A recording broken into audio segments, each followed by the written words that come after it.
Welcome, ladies, to the Real Estate InvestHer Show, providing inspiration, strategies, and insight to empower women investors to live balanced and financially free lives. Now, here are your co-hosts, Liz and Andresa. So in today's episode, ladies, we have Ginny Adkins. She is a real estate investor, EXP agent, extraordinaire. I mean, she's doing so many great things, based in Orlando, Florida, has flipped more than 30 properties since starting 6 years ago. And what I think you'll appreciate most about this interview with Ginny is it's very real, it's very authentic, and it's very much tells you the story of someone who has lost it all and how she's moved through that with grace and has built multiple streams of income, which is really just remarkable. Absolutely. And she breaks down what made her really stand up and move forward, building her business after those two situations that she shared that she lost it all, right? Because it's one thing to face those challenges and another thing to thrive. And she breaks it down how she was able to do that by creating a system where she is part of a circle and she can rely on others and use her experience, not as hurdles, but as strong tools that she can use to propel her to succeed in anything that she puts her hands on. Welcome back, ladies. This is Liz. And this is Andresa. Welcome back to the Real Estate InvestHer Show, where we are on an enormous mission to empower women to live a financially free and balanced life. Right, Andresa? That is what we eat, sleep, and breathe, if that makes any sense. I always think about it. I was like, that's kind of like a big deal, but it is. That's what we chose. So here we go. Yes. I was telling someone today. I said, it's our passion, it's our business, it's like everything. And she's like, I totally get it. We have Miss Ginny Adkins with us today. She is an extraordinary investor. She's our meetup leader in Florida. She's a Strive member. She's part of our EXP org. She's just amazing. So thank you for being here, sharing your story with us and our community. Thank you for having me. It's such a privilege to be part of this. Very cool. So before we get there, we'd love to get connected with you and share something that's coming up for us, some sort of quick lesson, some sort of quick tip, or some confession we want to make as we dive into these. I didn't know we were supposed to make confessions. I kind of made it. I use this time to so this is how my son thinks of me, but it's good, right? So as we learn, as we grow, we're sharing just some quick tips and lessons with you. We try to go deep but brief. So Andresa, you're on today to share something coming up for you before we jump into Ginny's story. It's a confession. So for all of you that are, hearing about my journey, I moved to my new house and I planned the moving quite for more than, I think, 2 months in advance, right? But I handpicked a day that I think was the worst day ever to move. And it was a Saturday, and the Friday was beautiful, sunny day. Sunday was beautiful, sunny day. Saturday was a blizzard. And that's when I picked. I didn't know that, obviously, but I had in my head, no matter what day I picked, since my childhood, we have this tradition that is going to rain, no matter what. No matter what, it's going to rain. So I even joked with my mom. I said, hey, mom, text her and say, hey, mom, guess what? I'm moving tomorrow. And I think that is going to. And she's like, rain, right? So I woke up very early morning, very peaceful, grateful for, moving to my new home. And I got that drizzle, rain. And I was like, oh my gosh, this is like blessings. As the days start going, Jesus Christ, what was that? Liz and Matt came to support and I hired movers, right? My movers were like, I'm not going to get into details, but come talk to me at the Investor Con and I'll tell you more about my movers because I don't want to get sued by it, but it was quite a comedy. right? And Liz and Matt came, and I was like, I don't know if I cry here about what's going on, or I said, Matt, let's get the truck. It was 10 minutes away. We had to drive like 5 miles per hour. We couldn't see it. We couldn't see a thing, zero. And then Liz, I was like, Liz, we're not going to be able to pack everything. So don't No. I worry. go in your kitchen. I got to interrupt you. I'm sorry. But I go into Andresa's kitchen and I'm looking in the cupboards and all her plates are there, all her cups. Literally, like this is her kitchen. I'm like, oh, when are you moving the stuff in your kitchen? Tomorrow, the day I'll after. come back tomorrow. I'm like, Yeah. I'm not doing anything. I'll get this done. Well, where are you going to get boxes? I'm like, I'll figure that out. Well, So how are you going to do it? I'm like, Liz that's went easy. to a supermarket, and I was like, I didn't know the supermarket sold boxes to move. But they don't. Here comes Liz with what is that? The produce boxes? Yeah, produce boxes. A ton of boxes. I was like, the hell did you get all those boxes? So I talked to them, and They always have boxes. Supermarkets always have boxes for free. Anyway, it could be horrible. You could lose your temper at any minute during the day. You're like, this is a shit show over here, right? But the reason why I'm saying to you is that, we stick with it, and we got the job done no matter what. But I'm so appreciative of Matt, Liz, to not just keeping to help me, but we start having conversations and making jokes of things and playing the arena together, that I know that we were going to move no matter what was happening. It could come a hurricane. So you want those people around you, and you want to build relationships where you can really lean on people, which is very hard for me to do that.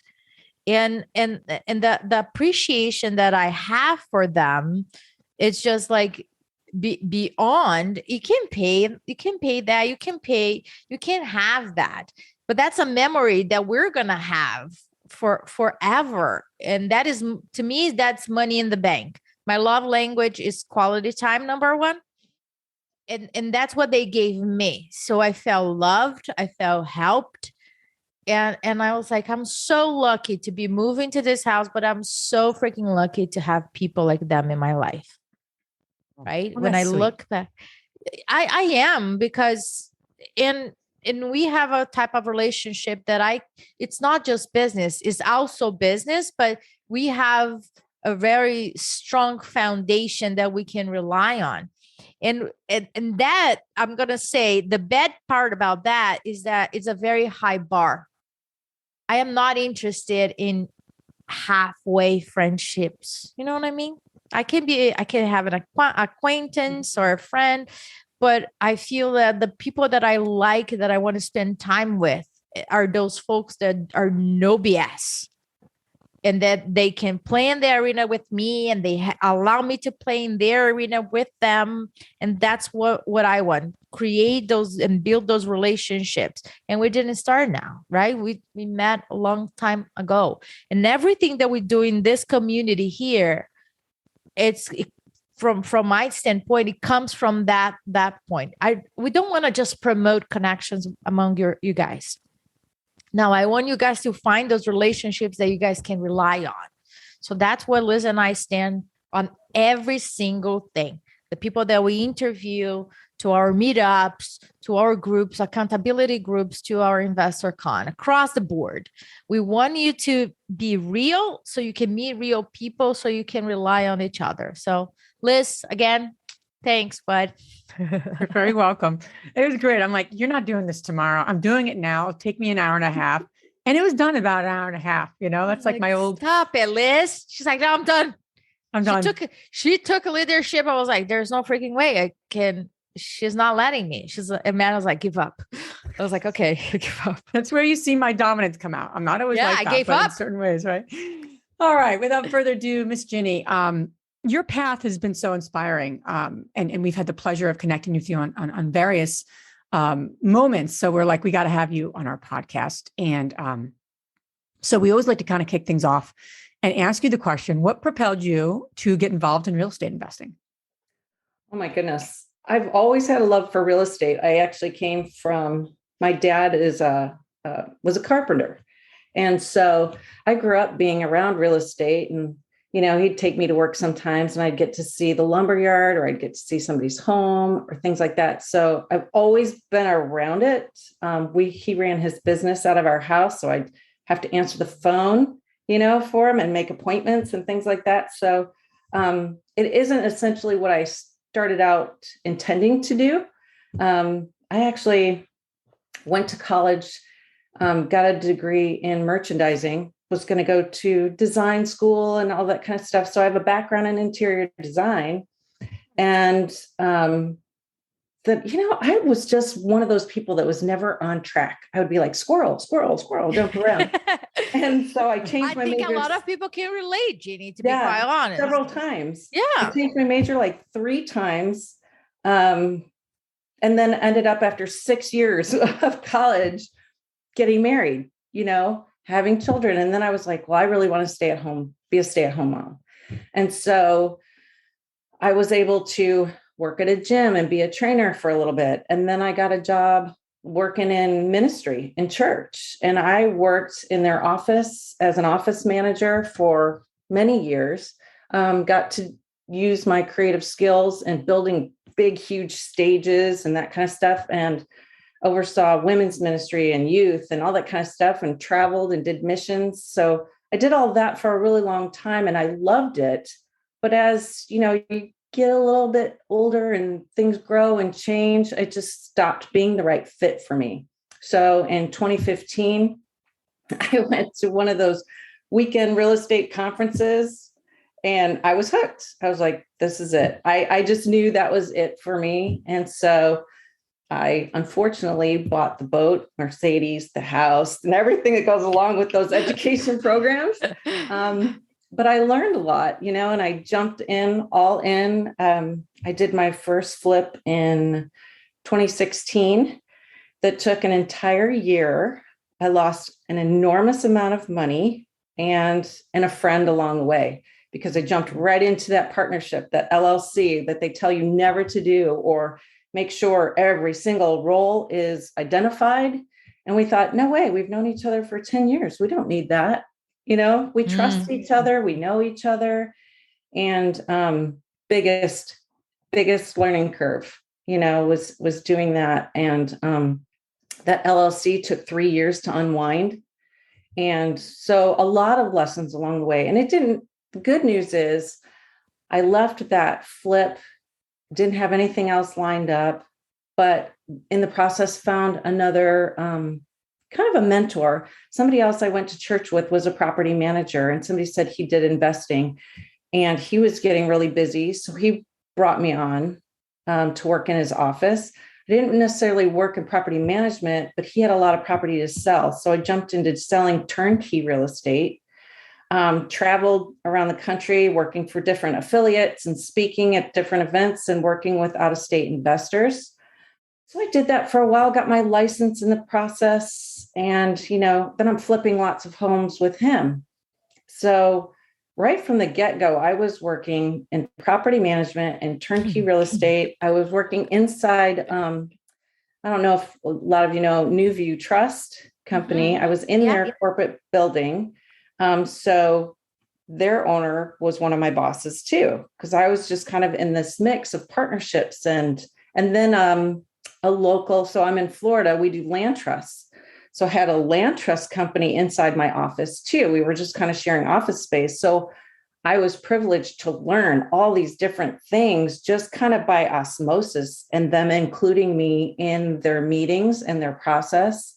I learned level 10 meetings and all that kind of stuff right at the beginning of my career in real estate. So I've been part of lots of things, but I didn't really jump out on my own until practically 2020, so done a lot of flips, and just got into starting to buy and build my portfolio in 2020. So wonderful. Ginny, what I appreciate about you is your honesty at all times when we talk. And I think that that's really relevant for all the listeners that can relate, because I think that a lot of the TV shows and what we see is like a straight line, right? This is point A and then point B, and this is how you're supposed to be. This is like, I was born to be a real estate investor, and that's quite far from the reality, right? We make turns, we go back, we go forward, and then we go along. And sometimes we are working for other folks. They were like, is this a waste of time? Or actually, this is really what it's building my skill set in order for me to really propel my business. So I really appreciate you sharing that, because we are setting the right expectations for real estate folks, because it's just not a straight line. It will never be. Will never be. There's so many ups and downs. Today is an up, tomorrow can be a down, or there's ups and downs the same freaking day. So get ready. It's a freaking roller coaster. Buckle up. It definitely has been. I mean, even before real estate, before I even knew I could even do this, I lost my house in the crash in 2008, 9, and 10. I went broke. And then, from working in the church, traveled my way back to getting debt free again, only to join real estate and lose it all right there in that first year. So I have been up and very down and up and very down. And then, it's the circle of people, that bring you back up. I was going to ask you that, because for many people, right, when they try, quote unquote, try real estate and it does not go right, and you lost a friend in the middle, people might say, well, I try it, it's not my thing or not for me, and they give up. So what you're saying is that how you went back up again. Oh my gosh. Well, I'll tell you, after losing my house and being a renter and trying to, recoup the loss that we had from that, I really wasn't sure I had what it takes. I really, really didn't know that.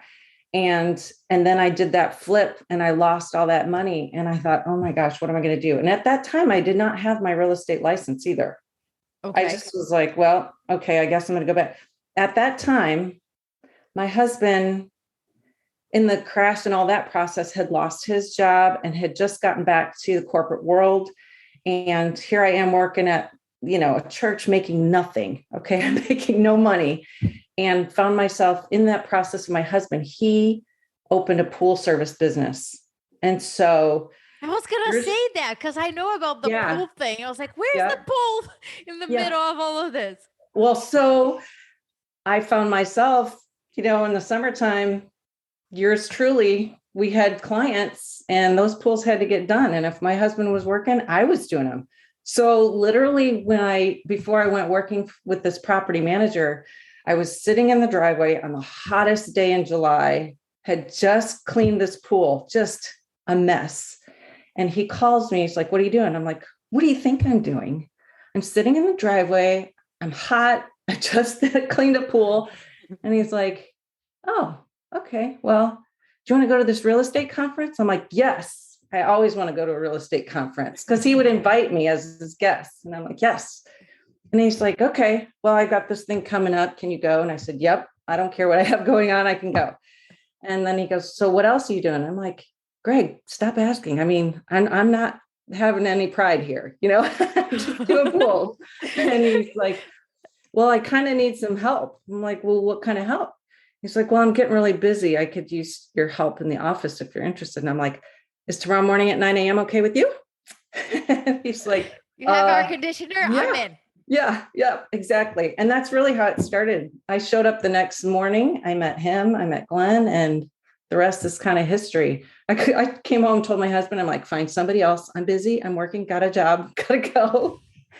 And now I just join him for fun on occasion. We've built up another successful company in the process while we both have full-time jobs, so it is all about those figuring out, when you have lost everything, you're like, how many streams of income can I have? How many different ways can I make money? So, I mean, I still do design jobs for people, interior design jobs on the side. We have our pools. I have retail real estate. I love the InvestHer EXP organization, and I've brought on a few agents. So I love teaching. And, I managed the brokerage that I had been part of for a couple of years before going out on my own. Mm-hmm. So it's always learning, always a process. Yeah. And it's funny. I mean, I've had a lot of deep conversations with you, Ginny, and it's something that comes up for I think all of us, is that moment of, and I wrote it down, I'm not sure if I have what it takes. And I think there's some have more of those moments. I've had my share of them, and some are more felt deeper, but I think everyone can relate to, there's things that happen and it's just like, you're just not sure. You're just not sure you're on the right path. I mean, I remember when the market crashed and I went back to my job that I left, literally the job I left, I went back to just so we can keep making money and kind of keep the wheels on our house, and our real estate business just wasn't really, giving us what we needed it to. And I'm like, I'm not sure. And then we pivoted and shifted and things started to move in a good momentum. And so I guess the question I have for you, and for the women listening and the men who listen to, have all had that moment. I'm just not sure I have what it takes. What did you do? What did you say to yourself? Like, if you had to break that down, if you had to dissect that, how did you move through that? And then move through it twice, right? Two big things that, holy crap, this is happening again. Yeah. Clearly you take action, because that person calls, next day you're there. That's clear from what I'm hearing and what I know of you. Yeah. That's who you are. But if you had to dissect it further, what did you do? What did you think? Well, I think what was running through my head was, I'm not letting this happen. I just can't let this happen. My family needs me to succeed. I mean, I watched my husband lose his job at the time when I wasn't making any money. And I was like, okay, I grew up in a family that didn't make any money. I mean, we struggled. I'm from a family of 7, and we struggled all through growing up. I never had an allowance. I started working, and this is probably part of it. I literally started working probably at 8 or 9 years old, doing my brother's paper route when he was in sports. And, he needed the money, and that was my job. I'm the sister. I can help. Just go do it.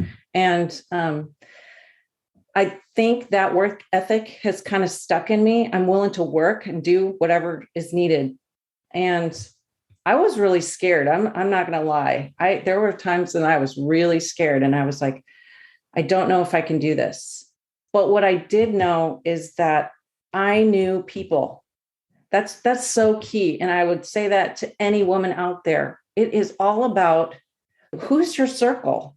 And I had to get brave too. I had to ask people. I was really uncomfortable asking for help, and let them reassure me that I was smart enough, that I could do this, that, you can't be in a hurry. You can't skip the steps. That's another thing too. A lot of people get into real estate and think I'm going to go 0 to 100 in 6 months.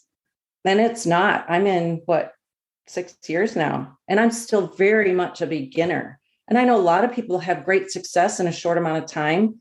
I think because of what I've been through, I'm a lot more conservative, and I'm okay with that. I'm okay doing it slowly, because I want to know that I'm building strength underneath my belt, and I sure don't want to go through another downturn. And so I'm watching, everything that's happening in the market. I'm being very conservative, but I'm definitely a bigger risk taker. I'll take action. If I know what I know, I'll go.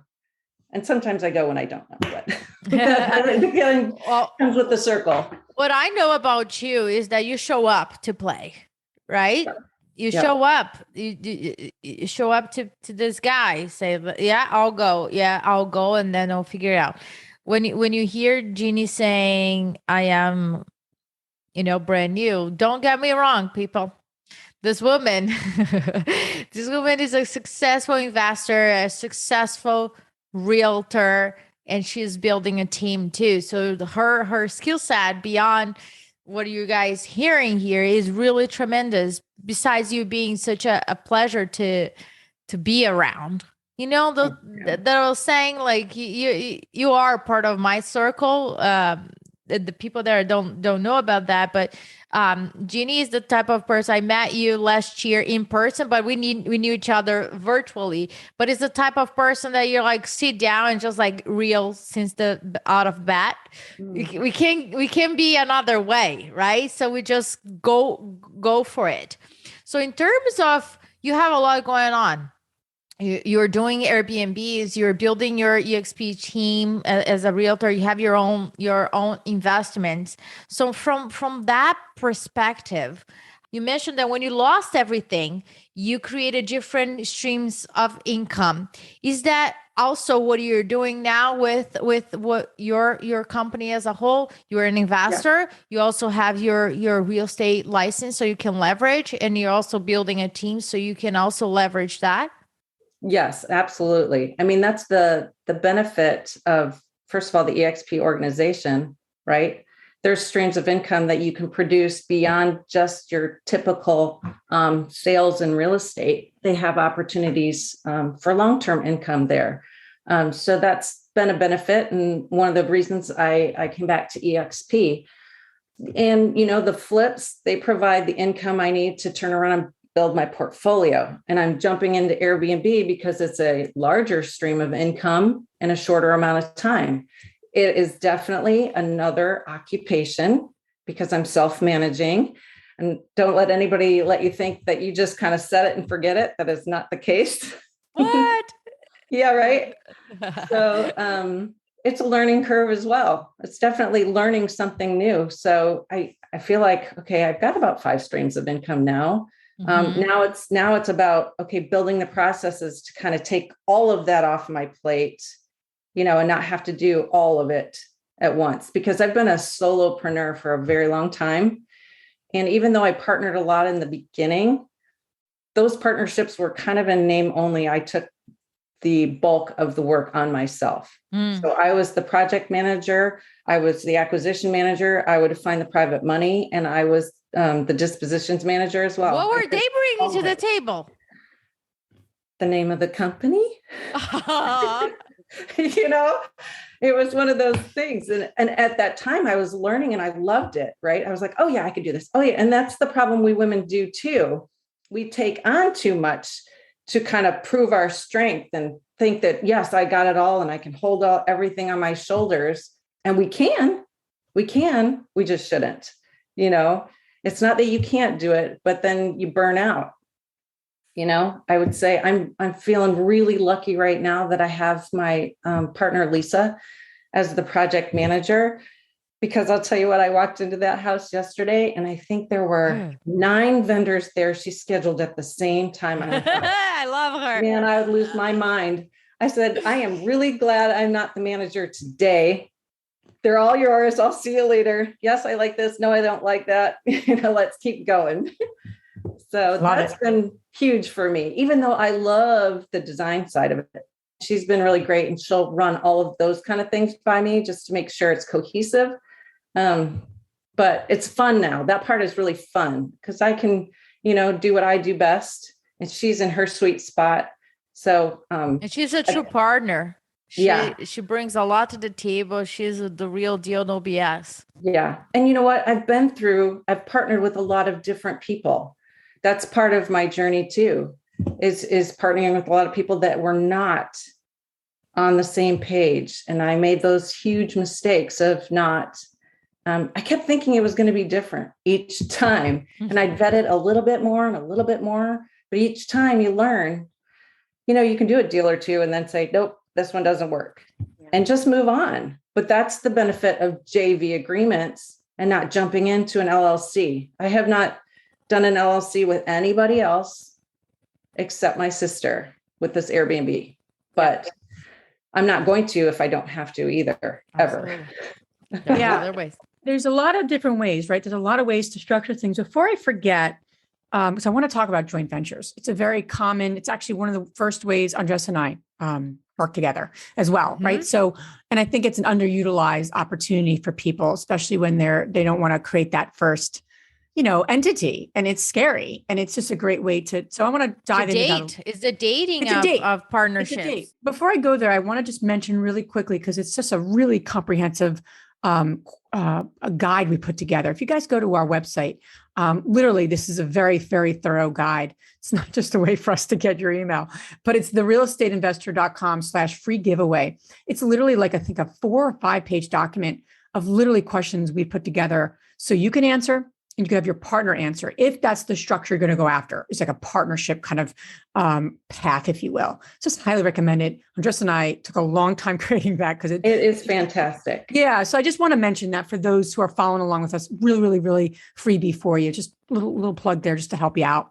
Yeah. But let's go into joint venture here. I think it's a really important strategy that just a lot of people get just not as familiar with. So walk us through your first JV joint venture, project, if you will. And again, ladies, it's an agreement you put together with you and another person or another entity or 2 entities, right? And it's something that, you can have someone, obviously you want an attorney to put together this agreement for you. But in essence, it's a really way to date, because you're not creating a new company together. You're just putting an agreement together to say what one another's doing and what the agreement is. So walk us through what that looked like for you, what you did, what they did, and just some tips that would be helpful for the women listening. I'm not going to refer to the first deal I did, because we essentially didn't create one. That's okay. But when I really got educated and got a joint venture agreement that I could work with, and it was from my land trust company, it really lines up what your role is, who's responsible, who's the final say-so on every little detail. Like Andresa always says, when it comes to the finishes, who makes that decision? Because you can both argue it, but somebody makes the decision, the final say-so. Who hires the vendors? Who pays the bills? Where does the money go? Like when you get private money, or whether it's a mortgage or anything, who's holding that money? Who's in charge of that? And so with me, because the private lenders were my contacts, we would gather the money and it would all come into my account, and I was paying all the vendors. Right. And so I had all the paperwork for all the vendors, that was kind of my role, was to make sure I had all the insurance, liability, lien waivers, all that kind of stuff that you would need on a project. I was in charge of that. And I did this before I joined Strive, but I have Google Docs and I have things so you can share it back and forth with my accountant and with my partners, and they have access to see what's going on a regular basis. So you would have a project manager, somebody that just dealt with the day-to-day business. And then you had, somebody's in charge of all the acquisition and disposition. So I would gather, because I always put things in land trusts, I would deal with the IRA company and receiving those funds, set it up with the title company. I just do all the back end paperwork, right, for the acquisition.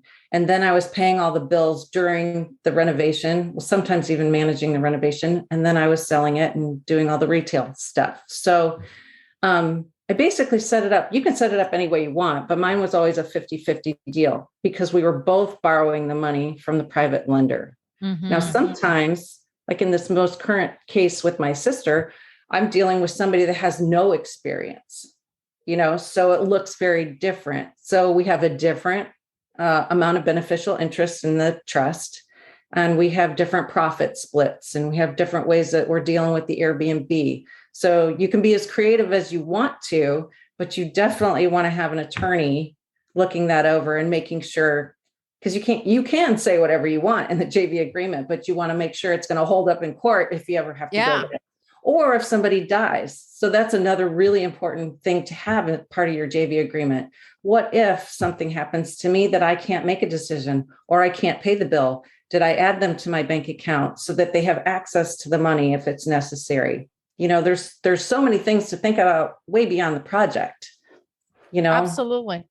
I always say, okay, if I get hit by a bus, Liz, if you get hit by a bus, if we both get hit by a bus at the same time, right? And it's just real. We had those conversations, but I think that most important thing here, ladies that are listening, what we want you to get is that have those conversations prior. prior of shaking hands, because you don't want to be in the middle of your project and deciding like chandelier, who like, I don't like that. Why did you do that? Or no, I want to change it. And what is going on? Right. And if it is not a rehab, if it is a rental, I don't care what strategy it is or what business it is that you are in. If you're doing different type of business, Liz and I have different roles. I don't know what's going on in certain areas to the extent that she does, vice versa. And I cannot call Liz every single time I have to make a decision. Imagine. You'll be crazy, Liz. I'll Please be calling don't. right. And she doesn't want that. Right. But your partnership needs to be very, very solid. Of course, if I'm writing a check that has a lot of zeros, she is in it. Absolutely. But other things, think about the bottleneck. Right? What are the things that freaking don't matter? And it's just a bottleneck. You have partnerships so you can leverage time and move along. And if there's those bottlenecks are just gonna, right? And stay there. So Liz and I have been, we work throughout the years. And one thing that I want to share with you guys is that have those, as Ginny's saying, those meetings and have like what's working, what's not working. And it evolves. Partnerships evolves. Our partnership evolves, right, Liz? Yeah. Continue, start and stop, right? That's a good one too. Yep. Ask each other, even if it's a new relationship. I think people actually sometimes really do. I think say something. I think most people do set out with the right intentions. They structure things, they've thought about it, and then all hell goes to whatever that's called, or something goes somewhere else. It just doesn't work, right? So bad at metaphors. My point in saying that though is that could be avoided. People don't realize that. That could be avoided if you're having these conversations and talking about the tough things before shit hits the fan. That's what I was trying to say. Before the shit hits the fan. I knew I'd think about it. Delay.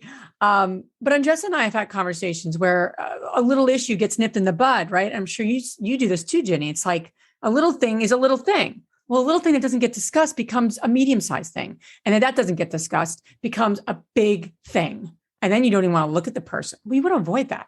And then when you are having a discussion, it's not even about that in front of you, is about all that other thing. Yeah. Other thing. Well, it's not to say that it won't happen anyway.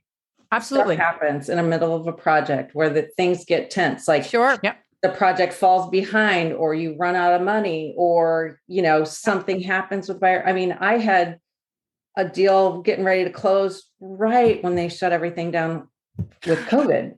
Yeah. And I had to switch up my game super fast and go from, hey, we're buying this all cash and had the money lined up to, nope, we're going to do an option, and having the education to know that we're going to do it that way and not close and put all this money into and not losing it all. You've got to have those strategies in place too.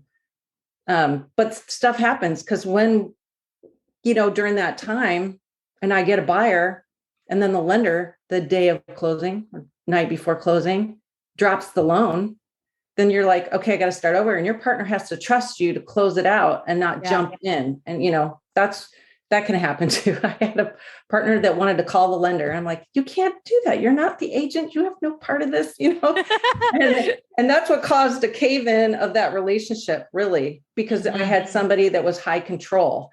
And I was like, you can't control this. You just going to have to trust me and ride it out. That's it. And that's another part of just trusting your partner and knowing where you stand and having those rules in place. Yep. Rules of engagement. Absolutely. There you go. I want to mention too, as you're navigating, is it a JV agreement? Is it a full-on partnership in terms of creating an LLC together? Whatever it is, remember, people often think there's just like one or two ways to structure things. And there's just so many ways. It actually can be overwhelming, but in a good way, because it's all creative. And the only way to really know, how people, are they going to be a lender? They're going to lend you the money. They're going to be an equity partner. What's the exit strategy?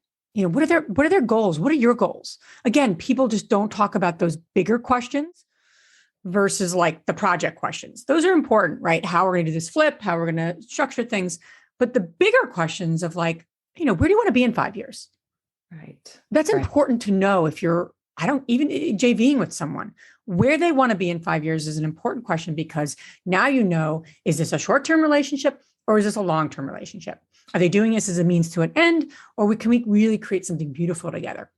No right and wrong, but I can't tell you how many times we structured deals because of that answer of that question. Mm-hmm. And if you don't have that answer, you really can't structure a very effective deal, in my opinion.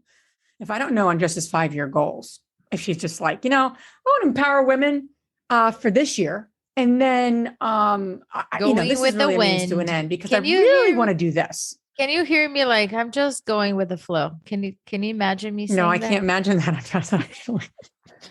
Unless you're on drugs, there would be a process for it. But that's a really important question of Judy, that's right. Is there a process to go with the wind? If there isn't, I'm not doing it.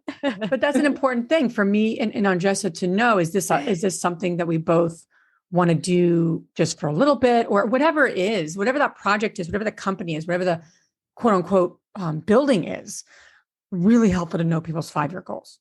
Mm-hmm. I know it's important on Andresa. She knows it's important to me. And it evolves. What becomes new to me is I'm sharing that with her. She's sharing things with me. It's not like one and done. So I just really want to mention that because it's. You guys want to know Liz? Liz going to open up a funeral home.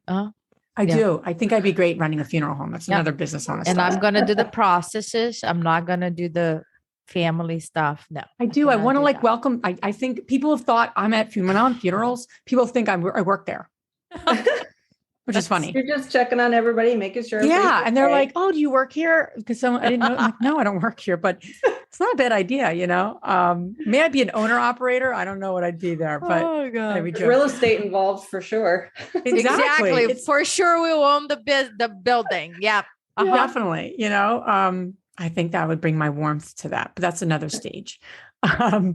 So Ginny, this has been very helpful to share your journey and there's so many ups and downs and tend to see that now you have a partner and it's working and you're thriving. It doesn't come without challenges. It doesn't come without growth for everything. But you're making it happen and you had those moments of your life that you persevered. So thank you for sharing that with us and in the community here. And where can the ladies listening learn more about you? Join the Orlando InvestHer Meetup or learn more about what we're doing with our EXP org, which is just an amazing group of women who are, real quick, agents, great agents, phenomenal agents, growing their agent business and want to invest in real estate and grow their generational wealth too at the same time. So we really appreciate you being and being part of so many of our communities. And so where can the ladies learn more about you and follow along your path? Well, you can email me, Ginny at jennybuysHouses.com. I'm Ginny Buys Houses and Ginny Adkins Real Estate on Facebook and Instagram as well. I'm also on LinkedIn, Ginny Adkins. You can find me there. So I'd love to connect with any of you, especially any agents that are really trying to get into investing. There's a lot to learn. And actually, even if you're not ready to invest, there's so many things that are so valuable as an agent to learn from investors. So I'm happy to help anybody that wants to reach out. Awesome. Thank you both so much for having me. I love you both a ton. It has been such a pleasure being part of this community and leading the meetup has been awesome. I have met some phenomenal ladies. We love you very much. For those of you that are listening, all Ginny's information you guys can find on our show notes. Now I have 3 quick questions for you, Ginny. The first one is, what is the most transformational book you ever read? Boy, that's a tough one. I think for me, especially getting started, was The One Thing. Because like I said at the beginning, I was all over the map. It's very hard for me to settle into focus because I love lots of things, So listening to The One Thing probably at least once a year helps me just filter down what's most important and get it done. Awesome. And what's the most powerful routine that you do to create a financially free and balanced life, whatever balance means to you? A couple of years ago, my husband encouraged me to go work out with him. And with us being so busy, it's the one thing we do together. 5 a.m., we're leaving for the gym, and we get an hour in 3 days a week. And it's been huge. It's been huge for my energy, especially at this age where it wanes a lot. I used to have to nap at 2:00 every day. And I don't need to do that so much anymore. I think exercise really helps settle me down and keep my focus, and getting enough sleep. Those are big self-care items for me. Wonderful. And the last question is, which woman, famous or not, has inspired you the most? I should have thought about that, because I know that's all I should look at the end. Famous woman, inspired or not. I most recently was listening to Kim Kiyosaki's book, Rich Woman.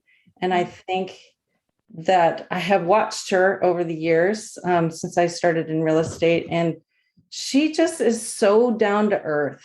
I'm so excited to listen to her at InvestorCon. But I think that I really admire that, because I'm very practical. I'm very straightforward. Just give me the bottom line. And it feels like that's kind of the way she is. She's just so tutorial in the way she speaks to women, and she's never downplaying or upplaying anything. So I think that's been really influential to me. Exactly. Kim is preparing an exclusive presentation for all the women attending InvestorCon in Charlotte, June 23rd and 24th. I just can't emphasize enough, people. This is not your regular real estate conference. There's going to be a transformational 2-day event. We are pushing the boundaries, and I can guarantee you there will be laughs and there will be tears, but it's all worth it at the end. So I would like to thank you, Ginny, for being here with us, for being who you are, being this journey with us. Cannot wait to see you in June and chat with you again. I know. Thank you both so much. I really appreciate you so much, Ginny. Both. Appreciate you so much, and appreciate you sharing your journey. Sure. You guys have a good one. If you enjoyed this podcast and want to receive updates on our next interviews, go to our website, therealestateinvestor.com. There, you can subscribe to our show, become part of our investor community, and get updates on upcoming episodes. If you like our show, please share it with other women who would benefit. And don't forget to leave us a rating on iTunes. We'd really appreciate it. And as always, we encourage you to take one action as a result of today's show and put it into motion so you can live both a financially free and balanced life. Thanks for spending time with us. Ciao.